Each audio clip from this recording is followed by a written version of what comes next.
बंधकों को रिहा तो किया, लेकिन उसकी चालबाजी उसे भारी पड़ने वाली है, क्योंकि 6 बंधकों की रिहाई के बाद भी नेतन्याहू का गुस्सा 7वें आसमान पर है। लगता है कि हमास को इसकी कड़ी कीमत चुकानी होगी।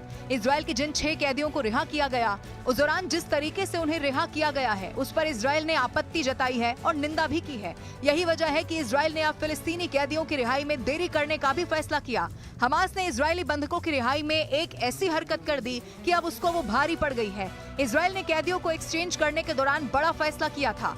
देश ने ऐलान कर दिया है कि अब वो कई फिलिस्तीनी कैदियों को रिहा करने में देरी करेगा। इसके साथ ही उसने कहा कि जब तक कि अगले बंधकों की रिहाई का आश्वासन नहीं दिया जाता, तब तक बंधकों को रिहा करने में देरी की जाएगी। दरअसल रिहाई के दौरान हमास के लड़ाकों के साथ खड़े इजरायली बंधकों ने पहले हमास के लड़ाकों के सिर पर चूमा और फिर मुस्कुराते हुए उन्हें छोड़ दिया गया। इसके साथ ही उन्हें सेना की नकली वर्दी उन बंधकों को पहनाई गई थी। हमास की इसी हरकत की अब इजराइल ने निंदा कर दी है। दरअसल नकाबपोश और हथियारबंद हमास के लड़ाके एक सभा के सामने 6 में से 5 बंधक को ले गए। संयुक्त राष्ट्र ने हमास की हरकत को क्रूर और अमानवीय बताया है। हमास ने 6 इजरायली कैदियों को छोड़ दिया। उसी के बाद कई घंटों की 620 फिलिस्तीनी कैदियों को छोड़ने में देरी हुई।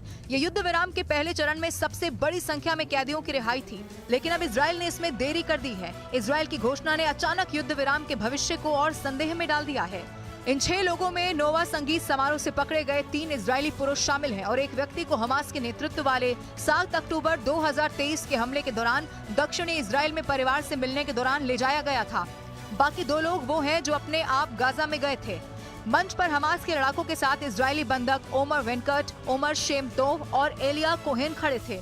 बंधक शेमटोव ने रिहाई के समय पहले हमास के लड़ाकों के सिर पर चूमा और उसके बाद पूरी भीड़ की तरफ फ्लाइंग किस की।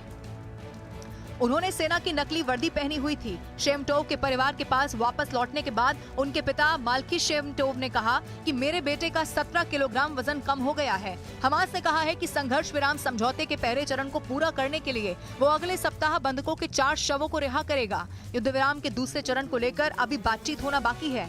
हमास ने कहा कि वो बाकी बचे बंधकों को तब तक रिहा नहीं करेगा जब तक कि पहले चरण के कैदियों को रिहा नहीं कर दिया जाता है और इजराइल गजा से पूरी तरह से पीछे नहीं हट जाता।